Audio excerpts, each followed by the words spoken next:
already tuned in for this Substack Live with my guest, Lev Parnas. Welcome. Lev, it's been a while since we've talked. Yeah, how you been, my brother? I've, I've been good. It's good to see your face again, man. You too. It's been crazy times. Every day is like feels like Groundhog Day. We're in it every day, fighting the fight and trying to keep the world in tune and what's happening, and fight through all this disinformation because we're living in a different world today. For sure, for sure. And I want to, right in the very beginning of this, I want to commend you, Lev. The threats to Trump's perceived enemies skyrocketed since the last time you and I talked. And I want to recognize you for continuing to fearlessly push the envelope like you are, and like others that we know have been doing. And I think you will agree with me as much as anybody that it's critical that everyone continue to do that. Now is not the time to cave to fear. There are reasons for people to be fearful, but I think people like yourself who go out there day after day and demonstrate, look, uh, it's okay to feel uneasy. It's okay to have a level of fear, but what we cannot do is let that fear start dictating what we will say or do. And so, hats off to you, brother. Oh, I appreciate it. And that's one of the things I talk about, as I'm saying to you. We have to channel our, when I write my letters, sometimes they're so scary. And so I say it's not about trying to scare you. It's about to get you informed to a point where you can make the right decisions. And so, we need to channel our fear, our anxiety, and what we're going through into a positive direction to be able, because right now is the most crucial, the most scariest time in the history of the United States. Probably, everything, whatever we ever lived through in our, existence. And to watch, especially yesterday, to watch what he did, after the Charlie Kirk death and after them being so embroiled by and feeling the power of the martyrdom that they turned him into, and watching him yesterday come out from the UN and the embarrassing way. I mean, this is the president of the United States. I mean, no matter what, you don't go out there, you don't call people scum, you don't call people vermins. You're the president for everybody. You might not like everybody, you might not agree with it, but that's what your job is. It's like, you don't go into a company and say, you know what, I have 1,000 employees, 500 of them, you're scum, you're vermin, and then expect them to work for you and do it. So, just by, what he comes out and what he says, you right away see where his head is at. And his head is not about unification. And that's what makes America great. That's what is America, when we're united together against tyranny, against fascism, against dictatorship.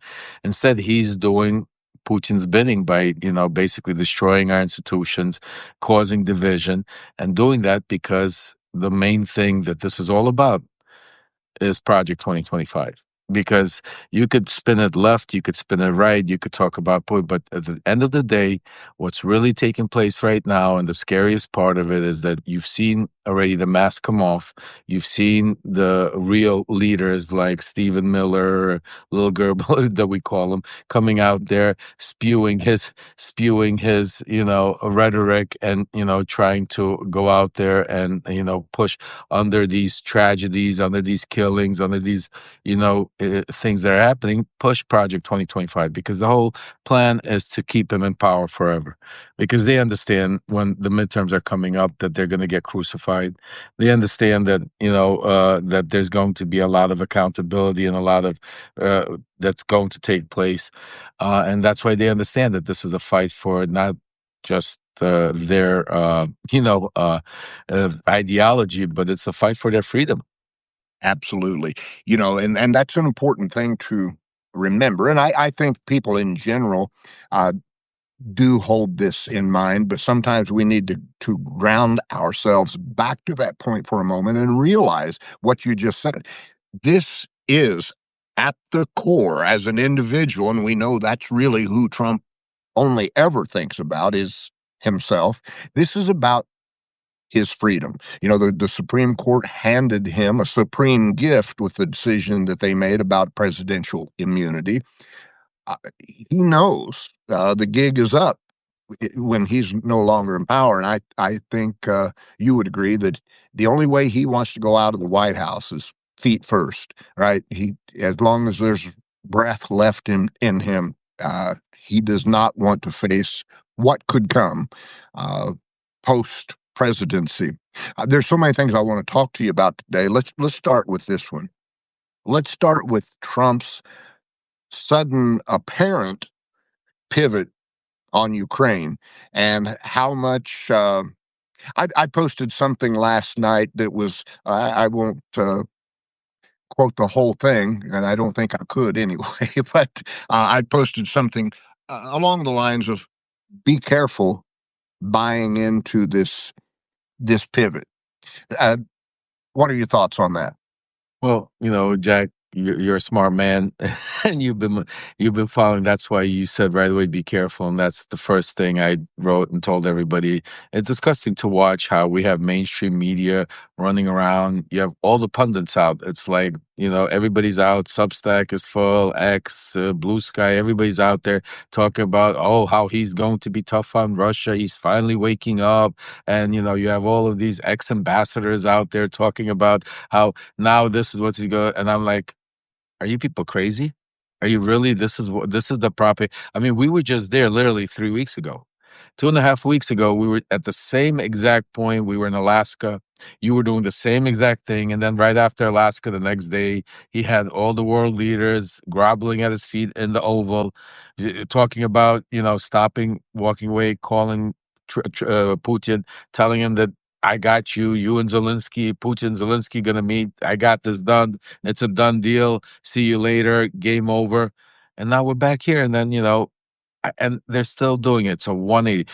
This is the whole thing, Jack. And I'm going to tell for all your subscribers, for all the viewers, right now we have a little over 600 people watching this thing. You have to understand.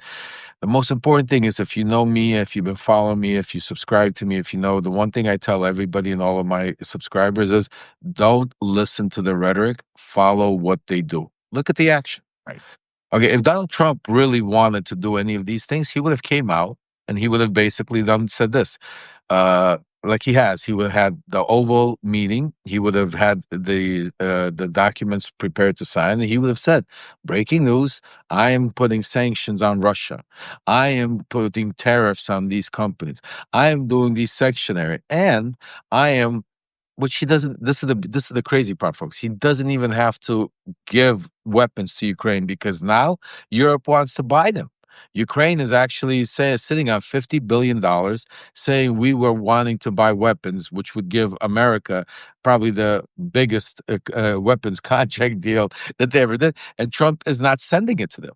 So that's what I'm saying to you. So don't look what he says, look what he does. He's not giving him weapons. And then to put it all into affection is his Truth Social post yesterday, which he wrapped everything up. Because if you watch the day play out, it was similar to watching the day play out during. Let me take you back, if I may, guys.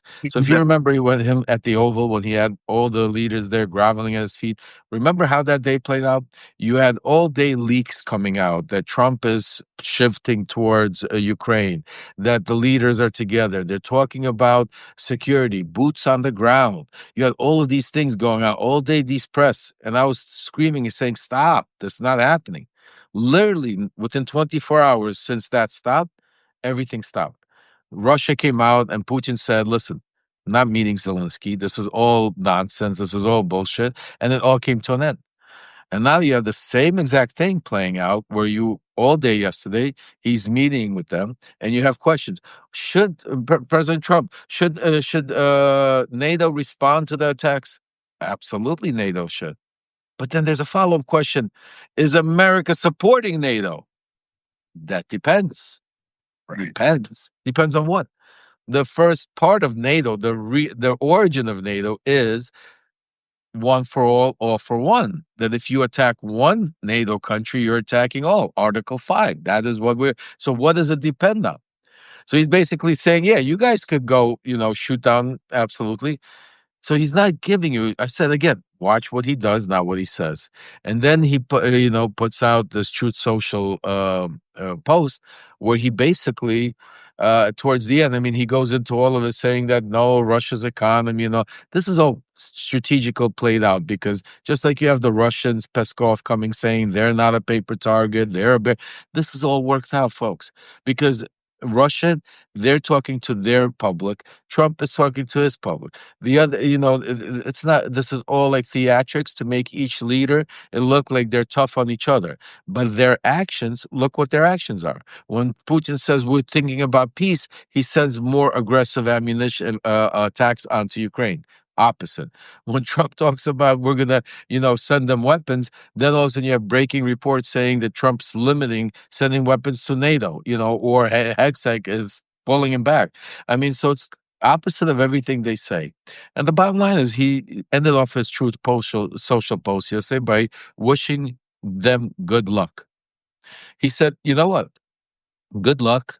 I wish you both good luck in this fight. Who does that? It's the same thing. Can you imagine somebody would have wished Osama bin Laden and us good luck? It's the same thing as if another country said, you know what? You guys are fighting against terrorism. A guy that just attacked you, who killed 3,000 of your people, and you're trying it. I'm going to wish you guys good luck. I mean, this is this. So when the media and when everybody's out there screaming, "Oh, 180," there's no 180. Trump's not going. I mean, the next step you're going to see, mark my words, I've said it. The beauty of Substack is it's all we write and we talk. It's all timestamps, so people could go back. I welcome you all to go back and take a look at the past 3 months, word for word of everything, the way it played out with Donald Trump too. Now we're coming to a head. And the next play in this Trump-Putin fiasco is to normalize Russia relationships, folks. Because now that he's going to walk away from, because yesterday was a walk away. It wasn't a 180. It wasn't, it was an official walk away saying, you know what? I thought I could fix it. I did 7 other factitious wars that I saved that, that I'm lying to you. I'm not going to do this one. Let them go on, let them fight, and let the best man win. Because in Trump's mind, he's not doing it because he truly believes Ukraine is going to win. Trump's mind, he truly believes that Russia's still the dominant source. He truly believes Russia's going to win. So this rhetoric that he's giving, this false hope he's talking about, like, think about it. He's telling Zelensky, yes, once the war is over, we will give you security. Once the war is over. It's all these strategical things. So, yes, Jack, I mean, you hit it on the dot, and I'm glad you wrote that, because I warned people that this was all a facade, and watch what they do, not what they say. Would you agree with me that, as much as anything, this is about Trump covering his ass for his inability to make peace like he had guaranteed everyone that he could? This is a way of putting this all back on Putin rather than allowing any of the light to fall on the fact that he's not the negotiator that he would like everyone to believe. Well, yeah, the cover up is going to make it. They're going to try to make it seem here that it's all Putin. Putin over there is going to make seem that it's all Trump. But in reality, this is all about power. This is all about energy. This is all about money, and the deals that have been made and formulated. And this is why I said the next step is normalization of Russian relationships. That even though the war is going to be gone, you're also gonna start seeing all of a sudden business, trade, more energy deals, because the push what Trump is trying to do, this is all about take energy controlling Europe through energy. That how Russia does it. Nord Stream 2 through LNG. This is the push what they're trying to do, what's happening in the back. And with the winter coming up right now, and with, obviously it's a huge push, because also you have to understand Donald Trump. See, I know Donald Trump very well. He has no idea about geopolitical. He has no idea which countries and why they're buying oil from Russia. So for him to come out and make a statement like that, where I'm willing to do this only if each and every country stops buying oil, that was a strategic play that was put in by Vladimir Putin. I reported on it. My sources told me Trump didn't come up with that. Putin told him, here, go out and say that. The reason why they say is because of twofold. A, there's countries like Slovakia who are NATO countries but can't survive without buying Russian cheap oil because of geopolitically where they're located and the way, they were part of the USSR prior to it, the way the pipes flow. And Ukraine was one of those countries also that has been extremely, and that's why they've been, dependent on all of the Russian stuff. But there's also another country there that is, like Hungary, that Viktor Orban, that Trump thinks is his friend. And he said, just like he said, if I call Viktor Orban, he'll stop buying oil from Russia. Bullshit. Viktor Orban came out today and said, we're not stopping, because Trump doesn't realize that Viktor Orban is not his friend. He was sent in by Putin, to be his liaison to, to Trump, while Trump was not in office, to keep this relationship and propaganda movement going. I'm so glad that you brought up winter, and I'll have you speak a little bit more on that. I've often commented that what's going on politically, and more specifically during wartime between two entities, two countries, in this case, Ukraine and Russia, is mandated, if not dictated, by the seasonal changes or weather. We know that D-Day, the date of that invasion, the beaches of Normandy were stormed based on weather changes that were occurring. And in fact, they almost didn't go on the date that is now celebrated because of weather predictions. But Eisenhower decided, nope, we're going this time. So speak to me a little bit more about the impact of harsh winters in the area of Ukraine and Russia, and just how much that plays into the thinking of people like Zelensky and Putin. Oh, absolutely. I mean, that's one of the major things. Just earlier today, when we were doing our show, I have a show called Live from Ukraine, Voice from Ukraine with Alexander. That's one of the things Alexander was talking about, because we've been doing aid missions over the summer. And during the summer, one of the things we were delivering as part of the aid missions was dry shower packs, because it was so hot and the heat, and because people were displaced, couldn't take showers, couldn't, and you had all the diseases. So now we're having the shift coming to the wintertime. And winter is extremely brutal when it comes to Eastern Europe. Their winters, are very cold, below zero temperatures, lots of snow, freezing. And that's why what's not being reported on, but what Putin strategically is doing, is destroying Ukrainians' infrastructure. And that's why a lot of the energy that is being into play. And that's why, like, countries like Slovakia, they can't go through winter without getting oil or gas that is considered through Russia. Remember, even going back into 5-10 years ago, how Russia used to control even Germany, like how we would have, like, they would go into the winter, and all of a sudden, because of Ukraine, they would cut off the pipeline, and then we would have tremendous freezing temperatures all over Eastern Europe. A lot of those countries have changed to different type of heatings, from wood chip pellets and other type of stuff, and LNG gas that they're buying from United States and others. But still, majority of the world in that eastern part, and the way the pipes are also, you got to understand, because when there was the Soviet Union, the piping was made to distribute oil and gas that would go through all of these Eastern European countries into Eastern Europe, through Ukraine to Poland, and then to Germany, and all the Baltic states, and so on and so on. So yeah, so it's this is one of the strategic plans as part of of this war, is when people are starving, people are freezing, and people are displaced because they're being bombarded. Because remember, Putin is not bombing military bases like Ukraine is. Ukraine is going after their oil and gas infrastructure. Putin is bombing deliberately the population. like buildings, or hospitals, elderly facilities, children's schools. He's bombing it too because part of the war is not just to displace them, but to also psychologically destroy them.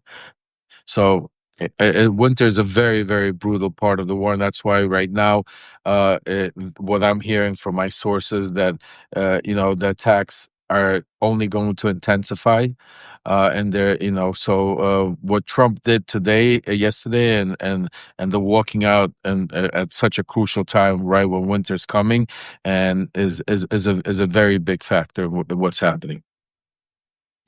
While you were talking about that, I just thought about the connection in something that I've done for a few years now, without really thinking about it too much. Each summer, I go around to thrift stores or garage sales, whatever the case may be, and I will buy used adult winter coats for pennies on the dollar. And I'll collect. It's not a massive operation. I mean, it's a one man operation. But what I will do, I will take those to the inner city of the metropolitan Kansas City area, and I will distribute those to homeless people. Now, strategically, you might think, well, the best time to do that is in the summer months before the cold comes. And you could make that argument. But because I go into a lot of high crime areas, when I do this, I wait until the cooler months have started to come. Why? Because the rate of crime, violent crime, drops in those cooler months because their priority shifts to their own survival, into staying warm, into finding shelter. And so I can more comfortably and easily walk among these people in high crime areas and have conversations versus having to focus primarily on my own safety. So I think if you expand that then into what you are talking about, the psychology of how our priorities shift, not only as an individual, but as a unit of military troops, or as the the supreme leader of those troops, got to be thinking about all of those things. So with that, talking about thinking, let's shift to President Zelensky.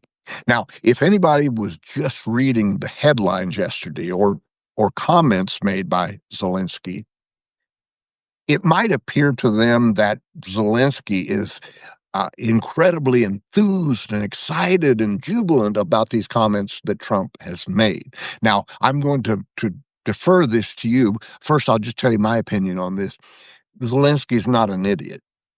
I think he knows the same thing that you and I are talking about, but he also knows the need to placate Trump and to frame it as though, oh, President Trump is a genius. This is great. But am I correct in stating that at You're core, Zelensky knows the deal? He's excited or hopeful about this as he may be projecting.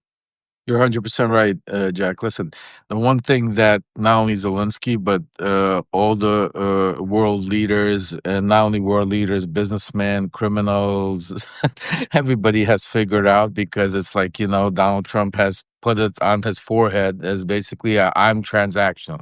If you kiss my ass, if you come and you tell me I'm great, if you tell me that I look great, if you tell me I'm the greatest, if you tell me that I should win the Nobel Peace Prize, uh, you might roll the dice and get something that you didn't expect. You know what I'm saying to you? You know what I mean? So that's the world we live in. So that's why you see these elite world leaders coming into the Oval and literally falling over each other, which you've never seen in the history of the United States. You've never seen any of these. I mean, if you take a look at these clips, you think we're watching like late night show comedy skits, not real Oval meeting presence, of the way the questioning goes, the way they'll get into arguments before they'll meet there, they'll start the conversation. Hey, we're about to go into some serious conversation, and then they'll have that conversation. Trump will have it right there in front of them, in front of the whole world, and then it's like, what are you even going back there to talk about?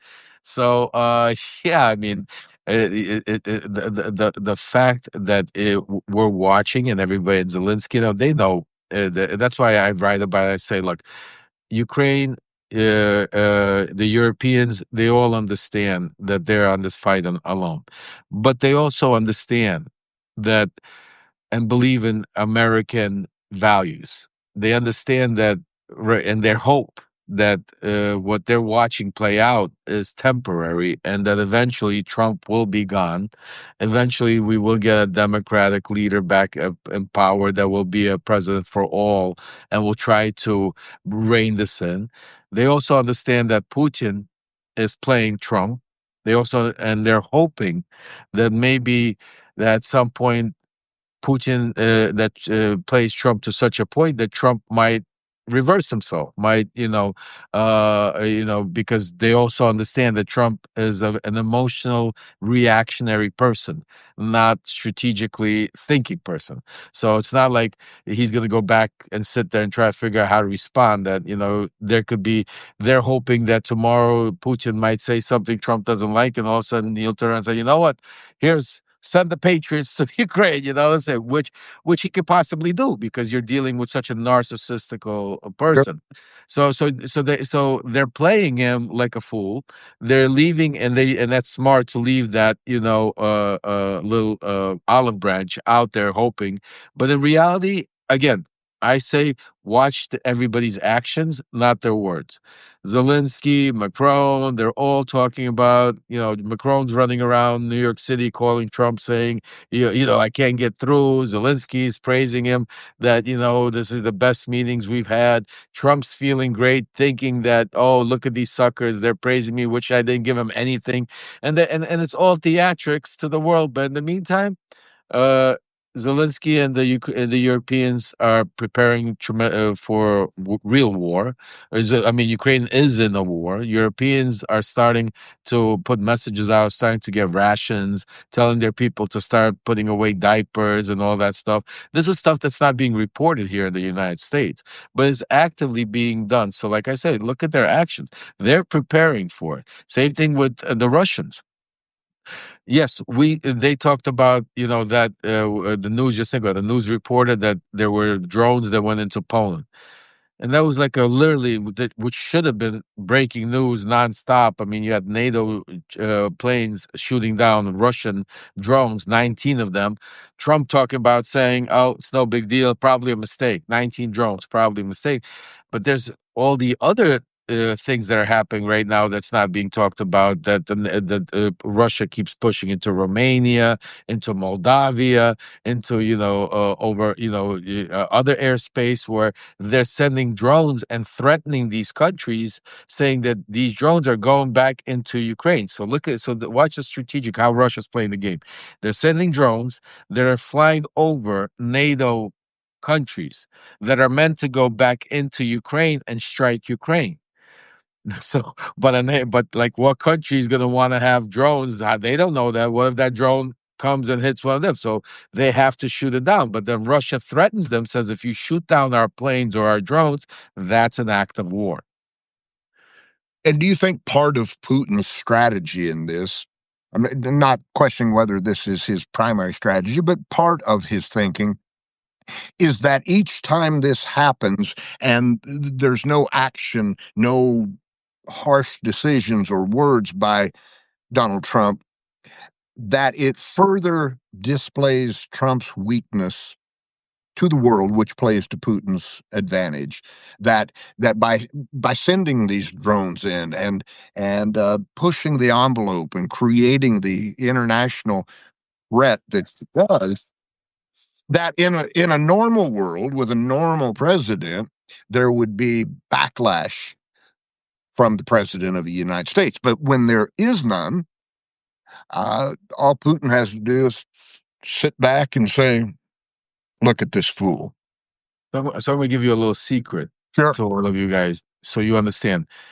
In a normal world, you would think that because this is how, you would think that our president is making these moves, their president is making these moves. But and what's happening here, it's all theatrics. It's a reality show. It's all choreographed because the one person that you guys are not talking about is Stephen Witkoff. Stephen Witkoff and Kirill Dmitriev, who is the special envoy to Putin, are are working. This is all planned. Like you say, this is most of all the stuff that Trump is saying is being given to him by Putin. Even the Alaska meeting. The reason why they had the Alaska meeting, it was all of a sudden Putin said, "Hey," because if you recall, he had the deadline coming up the day before they announced the meeting, but B, he needed to get away from the Epstein files as drastic as possible. It was killing him, so Putin gave him the olive branch. He said, "I'll meet with you." See, this is what people don't understand, that, by Putin saying, "I'll meet with you," it took away all the attention from everything for Trump. So that's why Trump went to meet with him. They didn't go, just think about it. They didn't fly 8 hours one way. The other guy flew to meet there for 2 hours. What could you possibly discuss for 2 hours? This is what Right. I'm trying to say to you. It's a comedy. Yes. Plus, all of this has been discussed before. It was all theatrics. It was all done because Putin said, "I'll give you the distraction from the Epstein files. You give me, put me on the world platform." Because he needed that, because right after that, Putin went to China, where he was now greeted not as some, war criminal, but greeted as it was a different shift. If you saw, you said Modi was there, you saw Kim Jong-un was there, you saw Erdogan was there, you saw another 23, 24 dictatorship countries that were there, all talking about how we are the bully, that America's the bully, that Trump is just, think about the psychological warfare that's going on in all of those countries that being but by them using Trump's own words, by showing what this is. So it's not about Trump reacting. Trump is Putin's puppet. He a useful idiot, however you want to call him. Yes, does Putin sit there? I remember going back to 2018, 19, when I was in that world between those oligarchs. They would laugh at Trump. They think he's a fool. They think nothing changed in that. Because, see, you gotta understand, they all understand that Trump will sell his soul for the dollar, for the mighty power, for the narcissistical praise that he wants to be the best elite. He doesn't hide it. So they know when you have somebody like that, it's very easy to manipulate. So that's why you're seeing, give him a little bit, stroke his head a little bit, and you never know, you might get a pardon. You know what I'm saying? You could go out there and call him a dictator, call him a Hitler of our country, but then maybe apologize and say no, he's a great guy, and maybe become the vice president of the United States. I'll say it to you. You know, So I've made this assertion a number of times, and I want your feedback on this in a moment. Here's one of the things that amplifies the courageousness of people like yourself, Miles Taylor, so many who are under the microscope right now and feeling the heat. I have always said that Trump's ego and the grandiosity of how he thinks and sees himself, if somebody like Miles Taylor would do an apparent flip right now, immediately start kissing Trump's ass, saying good things about him, and apologizing for how wrong he was to push back, that all of the heat would eventually come off of Miles Taylor, absolutely. which only amplifies the courageousness of him not doing that and continuing to push back. And is that assertion correct? Oh, 100%. Because what they would do right away is they would take Miles Taylor and turn him into a left wing Democratic, that they brainwashed him. Because remember, Miles Taylor was a Republican. He was worked under Trump's administration, and they would say he was brainwashed. He was this and this, the left. But now he's come to a reality. Now he's come over to the good side, and then they would have him come out there and parade and talk about how the left is all that.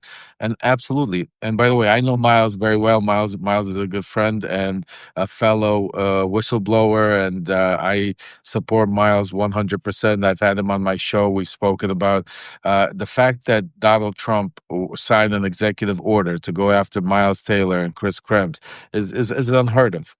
You know, I'm saying to you, to be able to, for the president of the United States. I mean, but again, he's showing you now he's not hiding it anymore. See, after Charlie Kirk's death, and I've told everybody now the masks are off. Now he's not calling Pam Bondi behind the scenes and coming to you and saying, "I don't speak to Pam Bondi. I'm not involved in the DOJ. I don't know about these investigations. If they want to do it, they do it." That was the old Donald Trump. Now it's, let me go Truth Social. Hey Pam, I want you to go get these guys. The old Donald Trump. We didn't put pressure on ABC News. This was a business decision that they did. They got rid of Jimmy Kimmel because his ratings were low. It had nothing to do with the White House. The new Donald Trump, hey, I'm going to sue ABC because you guys promised me that you fired Jimmy Kimmel. So now because you lied to me, I'm going to, I mean, there, because it's just like wide in the open. I mean, it's like there's no accountability. You just full force because you guys have guys like, Kash Patel sitting in the, in front of the Congress and Senate and abusing them, insulting them, not answering any question. Just think about how low we become, that there is no reason even to go out there and have a hearing because none of these hearings have become the Jerry Springer show. Fights, screams. Yeah, there's no truth. There's no coming down. Accountability. There's no, at some point bipartisan togetherness to get down to what counts more than anything, accountability for America. I mean, they all sold out their souls. I mean, I watched Hillary Clinton today. I stopped watching Morning Joe because MSNBC is terrible. I was just skimming through. I saw Hillary on there in the morning, and I stopped for a second. And as she was talking about it, and she said something incredible, really right, about how she goes that when she, remembers serving in the Senate with some of these people, and remember, she goes, they would never have allowed any of the presidents, not Bill Clinton, not Bush, not none of them to get away, to sell their soul. They had pride in being, responsible to their constitution, constituents, and they had pride in having a say and a vote and oversight on who was going to put in. And now they basically gave it all away because they become just talking heads. There's no policy they put in there. There's nothing. All they do is sit there, wait for Donald Trump to stroke the pen, and if he needs them to push something through, he tells them. And if you don't, he threatens them, and then they do, just like he did with this ugly bill, whatever that he put in through. I will never forget the very simple but powerful statement you made. We did 2 or 3 episodes, you and I, on the Jack Hopkins Show podcast, and I think it might have been the first one. I asked a question about the people in Congress, the Republicans, who continue to enable Donald Trump. And I asked a question about the level of threats or leveraging that is behind these people enabling Donald Trump as they do. In short, were they doing that largely because of threats and fear for their own careers and safety, or was it something else? And you said to me, and I'll never forget it, and it was harsh because it was such a basic truth, and it was not necessarily, not really, Jack. It's primarily because they are just like. Like, that's right. And boy, that's something for people to really sink their teeth into because it's so easy. I think we like to explain their behavior away with things like, well, they're probably being threatened, they fear for their family safety, yada yada yada, because then we don't have to deal with the fact that there are people as bad, as evil, as hateful as Donald Trump. But that doesn't deal with the accuracy of the matter, and the facts say, and are backed by you and your comment, your testimony, that no, Jack, these people, if anything, Donald Trump just gave them permission to be their worst self or selves in this case. So I think what we've seen since the time you told me that on the podcast has only deepened the truth of that. It, how many people, and I guess I should just go ahead and answer, it would be all of them. How many people have had multiple opportunities to come out and speak out against Donald Trump or to stand up for the Constitution or to say, look, this is well beyond what my foundational beliefs as a Republican, as a conservative, uh, where they're steeped and where they're rooted, and to do something. But who's doing that? I guess I should accept that we do see, at least in this one area, we see Thomas Massey, who, at least when it comes to the Epstein files, uh, I think you would probably agree with me that his career as a Republican is probably short lived. He's on the chopping block, and he knows this. Do you think that this is because at the end of the day his values are saying you have to do this, you have to, or is it something else? No, I truly believe that people like Thomas Massey that are risking a lot, to go out there and speak about the Epstein files is not political. I think he's truly, showing it from the heart. Somebody that, and that's how it should be, because this is not a policy. We're not talking about politics here. We're not talking about something like a policy of, or a bill, or we're talking about, let's raise taxes, or, this is not something that should be debatable. Agreed. This is each and every, and this is why this is so dangerous, one, because you're seeing people that are willing to sell out, that have their own wives, have daughters, have kids, have that have themselves. Look at Nancy Mace. She couldn't even sit in there. She ran out of there because of her own tragic stories that she had to live through by listening to the survivors. And the simple fact that these people are making it political, like you have Johnson there talking about trying to delay these votes, going out there, you have James Comer out there hiding, the oversight, bringing Acosta. Like, just think about it. You have Alex Acosta, who is the key person that gave him the sweetheart deal. How do you not make this a public hearing?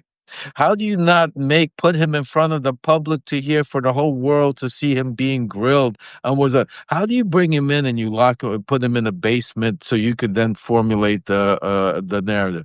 It's because they're trying to rewrite it. They're not looking for the truth. They're not trying to uncover it, and they're showing you how they're selling out their souls, because this is criminality. This is where you have to show, and that's why you see, and that's the sad part, is that you see, so there's how many Thomas Masseys have come out? One. You know what I'm saying to you? How many? I mean, that's the simple. You have over 200 GOP congressmen and senators out there that are, and I'm not talking about Marjorie Taylor Greene, or I'm not talking about Bobart, because you know what? Let's just leave it for now until let them go through the whole process. Let's get to the vote, and some of them, it is what it is. But I'm talking about there's over 200 that you don't even know their names. They're congressmen and congresswomen, and these they're trying to stay under the radar. They're trying not to be caught into this. Why? You were brought into there to have a voice. You have constituents. You're supposed to represent your constituents. You're supposed to be the voice of. That's what America was built on. So now, if you're hiding that voice, if you're shutting it up, and you're allowing a dictator to go out there and do whatever he wants to take away our rights and blow up our Constitution, then what else are you going to say? I mean, they're not being threatened every day. They're not. Their lives are not being threatened. I mean, it's foolish to even say that. This is the theory that they make up. And again, who are they being threatened? They're going to say by the left. Because who's the criminals? It's always the left are the criminals. The left are the radicals. The left are the right. Just like Donald Trump said, just think about the craziness he said when he was trying to compare the radical left and the radical right. He said, the radical right, they want good. The radical right, they're screaming for immigration. They're screaming for better rights. They're screaming to take the criminals off the street. It's the radical left that wants to go out there. I mean, it's just think of the rhetoric. This is pure hatred. He's constantly everything he talks about, and this is the important part where it's scary enough that I keep sounding the alarms. Is his rhetoric is becoming worse and worse. If even before where there could have been slim parts where he would talk about, I'm still your president and I'm trying to bring the no, it's done. It's us against them. It's and you know and the crazy part is there is a radical left, but it's not. I'm not radical left. You're not radical. What I'm saying to you. But what he's now implementing by using that terminology, radical left, Antifa, and all of those key words, he is putting everybody now that doesn't agree with him. Everybody that stands up to him, everybody that tries to speak truth to power, everybody that tries to uncover his corruption, everybody that doesn't agree is now part of the radical left. Yes. And And that's the brainwashing that's taking place, and that's what the media is allowing him to do, and that's what sucks. it is. And in fact, I want to get to the media in just a moment. First, though, I want to say I agree with you on Thomas Massey and his motives. First of all, there's nothing for him to gain in this, at least politically, right? Uh, yeah, you can examine it close and look if there's a political advantage to him, at least in the Republican Party, it's well hidden, right? Uh, and then just in terms of uh, when you watch and listen to Thomas Massey, it's not that hard, as you well know, to listen to somebody on an issue for a short period of time, and you can generally spot, you may not have the details, but you can spot where they're angling from, right? And what they're really trying to accomplish with this apparent position that they have. Uh, when you watch Thomas Massey, when you listen to Thomas Massey, when you see the repetitive nature of him coming out again and again and sticking with pretty much the same message, release these files, give these women a voice, it's pretty pure. I don't see much angling there other than, uh, look, Thomas Massey may, as far as Christians in the Republican Party, he may be reflecting the actual Christian values Oh, absolutely. as thoroughly as anyone. Uh, It's not Johnson. It's not Johnson. He's definitely not value any Christian. They're the one that tries to be more Christian than anybody out there. I want to know how they look their kids in, how he looks his daughters in the eyes. Like, what does he explain to his daughters? Like, why they're like they all have kids. They all have some of them have grown. Like, what do they come home? What do they tell their wives? Like, why are we not really? Why are we voting against? Why are we trying to hide this? Why are we trying to protect these pedophiles? What are they? I can't even imagine these conversations. This is how sick our country has become, that they are willing to go to such just extremes on behalf of one person, because it's not about the Epstein files. These people don't want to cover up. They're covering up. They're enabling Donald Trump. It's all about Trump that this is happening, because he decided to cover it up, because he decided to do it this way. So because he decided to do it this way, everybody has to fall into line. And the fact that and again, like I said, you, you eh, as much as I blame Trump on everything, as much as I despise Trump for what he has done and to our country, to my life personally, to everything, well, I blame the enablers that in the Senate, in the Congress, more for what's going on, our problems, than I blame for Donald Trump. yes, Because Donald Trump is one man. Just like Donald Trump, when he was in his first in his first administration, he wasn't doing any of this stuff. You didn't let him, because we had two other branches that Republicans, Democrats, it didn't matter, that stood up to Donald Trump and said, "No, you're not going to do it. We're going to impeach you. We're going to open up an oversight investigation. We're going to." They did. They stopped him, but now they're allowing him to do it. So if you're allowing him to do it, what are you complaining about? I If you're alive, if you're allowing him to take away your rights, if you're allowing him to do it, and now some of them are starting to wake up. some of them are starting to get really scared, especially what happened with the Jimmy Kimmel thing. That's why you saw Ted Cruz come out all of a sudden. You saw them coming out saying took a shit on that one. They really got scared because that's their whole thing. The First Amendment, the first speech freedom of speech. They understood very clearly that if Trump was going to go, that one day is going to come where Trump is not going to be there, and where somebody else is going to take over that platform. And then there's going to be a lot of revenge taking place. And that's what we can't have take in America, because then it's going to go back and forth, and it's going to take a long time for our country to heal. See, we need somebody to come in quick and fast to be able to start the healing process, and hold. And that's not. Let me clear myself.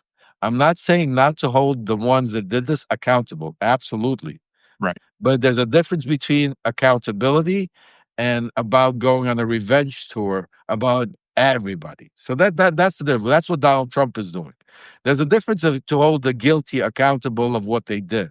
But there's another thing about just holding a whole party or holding a whole, group of people like Donald Trump's trying to make all of us, that don't agree with him, a certain category of people. Right. And I agree with you so much on you said a lot of these Republicans are really starting to get scared and to feel the fear. And one example of that, in my opinion, uh, Ted Cruz and the comments that he made about the Kimmel incident, as we would say, uh, regarding his political career, he shit the bed with that statement. He has to know that he shit the bed with that statement, because it's in direct defiance of everything that Trump came out and said publicly or wrote on Truth Social or wherever else he scrawls his wicked thoughts. Uh, you you don't do that, or I would assume you don't make a statement like that cuts against the grain so harshly unless you are fearful. That's when that fear has transcended the level of concern you have about your political career. And now, I suppose Cruz can always walk that back a bit, or say, I got too emotionally involved, and that didn't reflect my actual thoughts. He might. How much would that save him? I don't know. But if he sticks with that line, and if, as Thomas Massey appears that he will do, sticks with the position that he's got, uh, those those are people who are burning holes in Donald Trump's mind. That they are now on that vengeance tour. They don't have a D after their name, but it doesn't matter because they've gone against him. What your thoughts on that? How do they pair with my thinking? You have different groups of people. Like Massey and Cruz are in two different groups. Cruz is a became a Trump loyalist, so just like Marjorie Taylor Greene. So they will be allowed to get away with more things, and because also you watch how they creatively say it. Because when Cruz went out there, he didn't go attack Trump. He attacked what's it called, the FEC. What's his name? The Carr. He attacked Carr more, that the way he came out and the way he's trying to stop. See, and, on the contrary, he actually tried to uphold Trump. Trump's the one that screws it up himself by coming out and telling the truth. But Cruz tried to make it seem that it wasn't the White House or Trump, it was Carr that was wrong, and that the ABC did it because Jimmy Kimmel sucks and he has bad ratings. Then today, Trump comes out and says, "No, wait a second. You told me you're going to fire him, and I'm going to sue you." So he blew up whole Cruz. So you have to watch how they do it. Yes, did Cruz come out? Yes. Just like when they came out against Epstein, did they come out? They didn't come out against Donald Trump. They came out against Pam Bondi. It's very strategical. Just like here, they're not coming out against Donald Trump. They're coming out against Carr, the FEC chairman, that he's the one, because it's easy to then replace him and blame him on everything and put him in. You don't go after the leader, the Fuhrer. So that's why you have to be very strategical. Just because they're making statements doesn't mean that they're breaking Massey is the different than Cruz. Yeah, Massey went all out. Massey put his, he literally comes out and makes statements like Trump is hiding his, is covering up for his donors. Like that's scorched earth, and there's no going back for Massey. Like so, and I think Massey does it because I think he feels better. I don't know him personally. I'm actually in kind of talks with him to have him on my show. I'm actually gonna have Don Bacon on Friday. Bacon's another one that has went up against Donald Trump on the whole Ukraine stuff and everything. So I'm trying to get them over, let them speak, because these are people that are, obviously stood up for something right. One stood up for the Epstein files. One stood up for the Ukraine situation. So, but just think about it, that's two people out of 200, out of 200 and something. And that's why I say we need to put the pressure on more and more on the people in Congress, the ones, especially the ones that try to stay under the radar, because we tend to concentrate on the big names like Marjorie Taylor Greene and Johnson and those House leaders and all of that, McCarthy. No, there's over 200 of them. Go to all of these places where they're trying to stay under the radar. They don't want to be caught up. They don't want somebody to come and ask them, what do you think about the Epstein files? Because the midterms are coming up. So they don't want to. And this is where we have to be strategic right now. We yeah, have to be attacking. And that's why we need some leadership in the Democratic Party. And what Ken Martin's doing is obviously no leadership. Again, we have a shit storm going on in the Democratic Party. But yeah. I couldn't agree more. Uh, I made some comments probably about a month ago about Ken. Uh, and one thing that it's psychologically, it doesn't matter the label over the party. Uh, and this is one thing I try to emphasize as much as I can, not because it boosts the number of followers I have. If anything, it probably works the opposite way. But when I point out the flaws within our own party or within leaders in this party, I, look, if anything, the last 10 years have made of the utmost important to me is that responsible citizenry is calling out members of either party when there is something you do not agree with, and being willing to acknowledge something useful that's happening because of somebody in either party, regardless of what party you're in. For example, I know there are people who will not and can't even imagine saying anything positive about Thomas Massey because they see him as an enabler, at least at some juncture in Trump's reign. I get the impulse to not want to do that, but I also understand the importance if we are ever going to get back to a place of relative health politically in this country. We have to be able to acknowledge that's useful no matter who initiated it. That's useful for the country at large, no matter what party they're from. By the same token, we have to be willing to call out something that's not useful for the country at large, regardless of the party. What are your thoughts on that, Lev? I mean, you're 100% right, Jack. I mean, the perfect example of that is like World War. I mean, wars, games. Sometimes you have to partner up with your somebody you don't like or your enemy because there's a bigger enemy that you need to succeed. So you could have this is what I say to everybody: take the policies and put them aside for now. Because right now it's not about policies; it's about saving our democracy. It's about saving our humanity. It's about for us to have the right to be able to argue policies again, because right now you can't argue policy. Right now we have a one-way street. It's Donald Trump or the highway. There's no policy. The Democrats can't even go sit down with Donald Trump because he won't sit down with them. He's forcing them to shut it down. Shut down that guy. I won't even see you. There's no reason for us to talk. So what kind of policy are you even trying to push or talk about? Stop. Right now, the plan should be to save our democracy, to get the reins back. And that means that it doesn't matter if it's Elon Musk, Thomas Massey, or Peter Thiel himself tomorrow wants to come out, or Roger Stone against Donald Trump. I don't give a shit. I want to be able to save our democracy. See, so then after we could go back to debating, did Thomas Massey do the right thing? Did he do it too late? How he did it? Because that's what makes America great. Because then we could. Right now, you can't do that.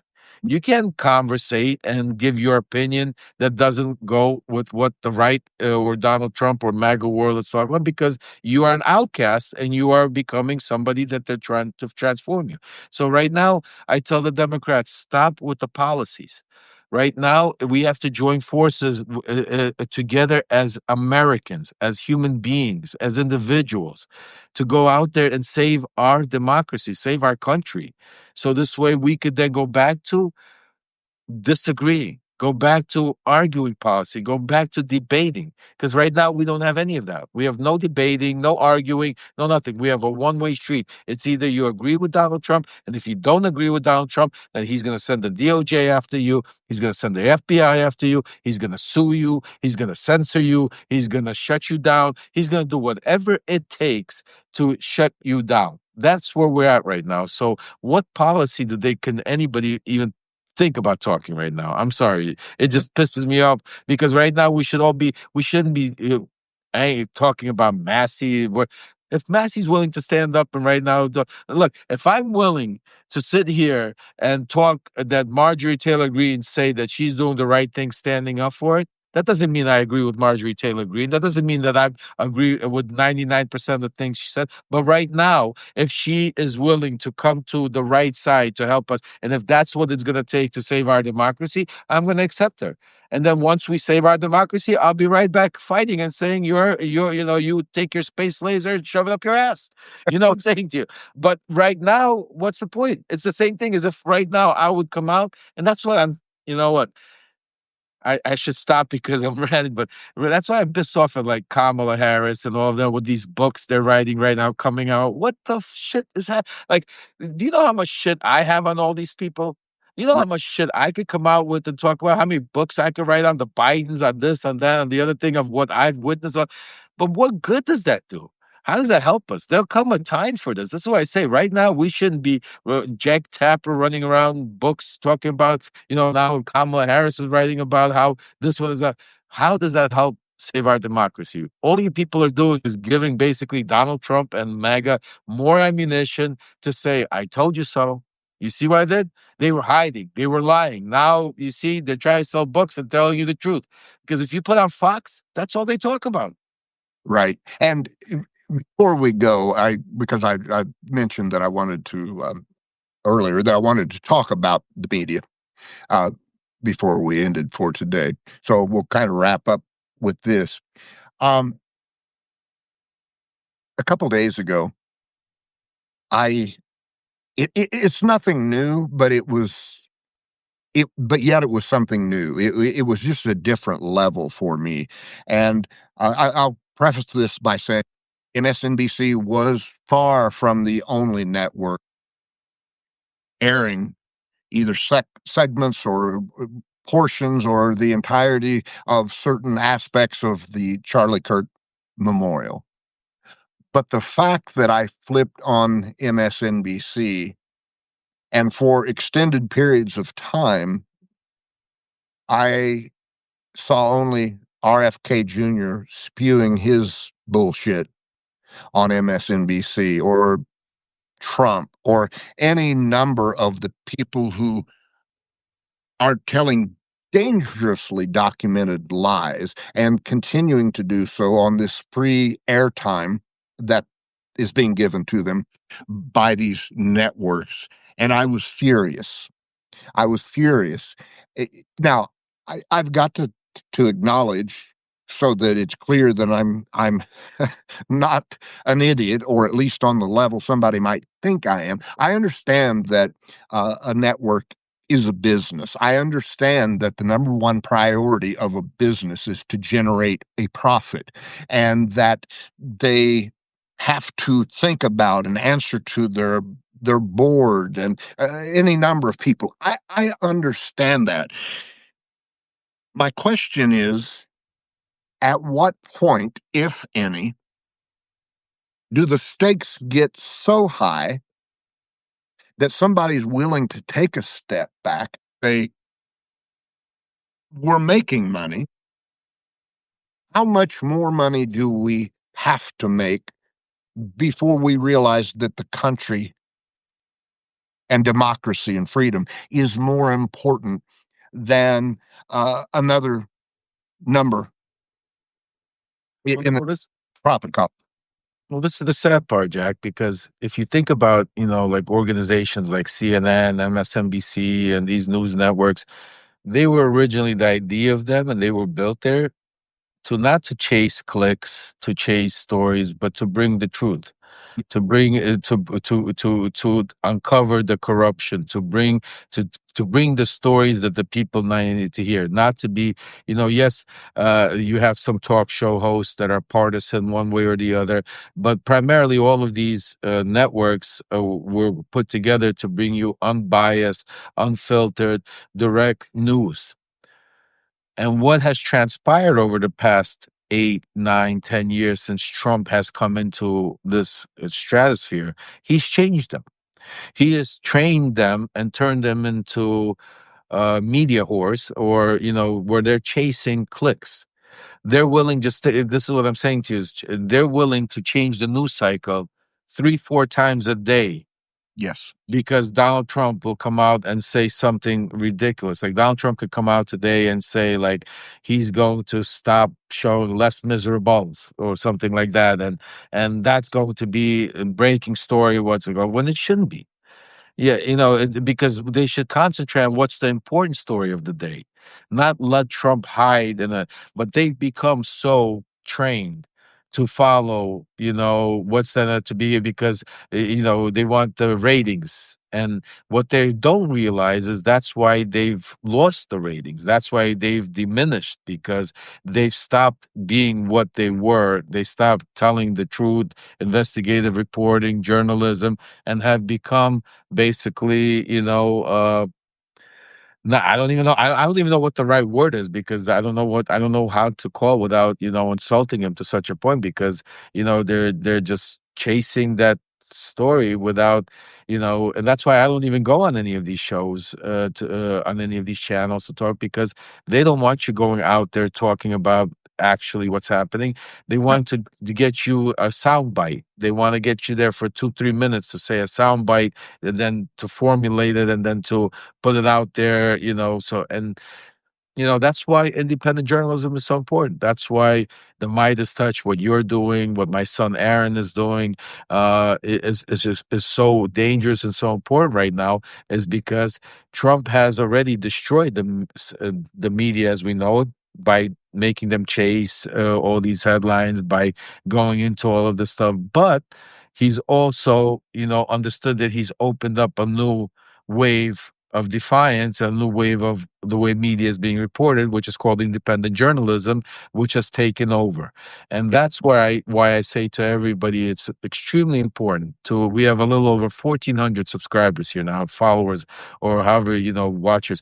It's important right now more than ever to subscribe independent journalism, to go out there, subscribe to Jack, to the Midas Touch, to my son Aaron, to people out there that are risking a lot to go out there to be able to bring you unbiased news and report it, to give it to you so you could go out there and make your educated decisions of how you want to move and where you want to live and how you want to proceed, how you want to vote, because that's what it's all about. And they're trying to shut it down, and Yeah. especially he's going after guys like me, that are, literally part of their group, that, because I'm not a journalist, Jack, I was one of them. I'm a whistleblower. I'm out here trying to, constantly break the news and give stuff that the media won't talk about. The media won't even report about, and that's why it's probably the most dangerous time we're living in. But also, I think it's also one of the most important time, because I think in history repeats itself. We go through these, it's like a cleansing that we need to go through this, because America has become very lackadaisical. We become very, we got too comfortable. We because we never thought this could happen. Fascism will never come to our shores. Dictatorship will never. We have rules already. We have guidelines. We have all of this put in, and now what we realize we don't. That we were just as open and to it. So now, I think once we defeat this movement, once we get our country back in unification, we'll be even more stronger, more powerful as a country than we were ever before. But before we get there, we need each and every one of your help to continue this fight, to continue being our megaphone, an extension of our voices. And for those of you that can become paid subscribers, you guys are the ones that make us be able to pass it, because no paywalls here. It's about getting the message out. But unfortunately, we don't have billionaires. We don't have the Elon Musk or the corporate media sponsors. And that's why it's called independent journalism. We Yeah, depend on you guys. And because of you, you're allowing us to continue doing what we do. So God bless each and every one of you that subscribe, that are paid subscribers, and that are passing this message far and wide. absolutely. I'll end with this because I think it's for a lot of Substack writers. I think this is kind of the 800-pound gorilla in the room that a lot of people don't want to talk about unapologetically for this reason. I am constantly urging people to become paid subscribers for this reason. And I am very clear about the reason. It's just the way the business model works. One of the primary factors that Substack uses to determine which newsletters they are going to promote the most aggressively is based on revenue. In other words, the more paid subscribers you have, the more they're going to promote that newsletter. That's their business model. So when people ask me, Jack, what can I do? Of course, you can do the normal things. You can share the particular issue of your newsletter, of my newsletter. You can tell your friends about it. But if you really want to get down into the nitty gritty and help expand this out to as many people as humanly possible, very few things will help as much as you becoming a paid subscriber. Absolutely. That's the bottom line. Lev, as we wrap this up, where can people other than here on Substack, where can people find you and what projects have you got going on and how can people help you? Yeah, thank you, Jack, so much. First of all, thank you for having me. Thank you for being a voice out there. I know that you fight an incredible fight. Substack is my home, folks. This is where I, do everything. So, like Jack said, if you have the extra couple of dollars and you can become a paid subscriber, it really helps fight the movement, because to bring truth, you have to. It's double to spread a lie. So it's twice as hard, if not three times as hard to do it. But I'm working on a couple of things. I'm gonna have my YouTube channel up right now. I have it up, but we're gonna have a podcast and some special stuff to do there, just to be able to spread the voice, because Substack is one platform. It's my home, but we need to be able to get the voice out and the message out. So we're gonna be doing YouTube. So if you could support and help and go subscribe to Love Remembers, my YouTube channel, that's tremendous. And the one thing I tell everybody is, if you really, really want to know the nitty gritty about how Donald Trump deals in the shadows, I recommend you go get this right over here. It's called Shadow Diplomacy. You could get it at loveremembers.com. I don't even want to send anybody to Amazon because I don't support Jeff Bezos. So you could go loveremembers.com. You could purchase a copy of it, and I will sign it for you. We could do a lot of it. But the most important thing is the information that you will see, that you will read in this book that I wrote while I was sitting in prison, because I never thought this information would come out. You will see it's the playbook that you're seeing unfold, because it's the same names, same players. It's just a different day. So thank you so much for having me, Jack. And let me say that is a fantastic book, by the way. I've read it more than once. The amount of information and useful insight in that book are tremendous. So anybody who doesn't already have that book, get it and read it. Lev, let's not make it so long between now and the next time that we do this. I always enjoy you, brother. Always have a good time. You always bring so much fresh new insight, and I know that people eat it up. So we'll try to do this again sooner than Absolutely. Jack, I'm there for you. You're my brother. We've been there for us. So, every few weeks, whenever something breaking, just give me a buzz. We'll go live. We have our Substack family here, and we'll break the news for them. you got it. Hey, you have a great week, Lev. You too, my brother. Take care. Bye-bye. Thank you to everyone who tuned in to listen to this, and hopefully see you again soon. Bye-bye.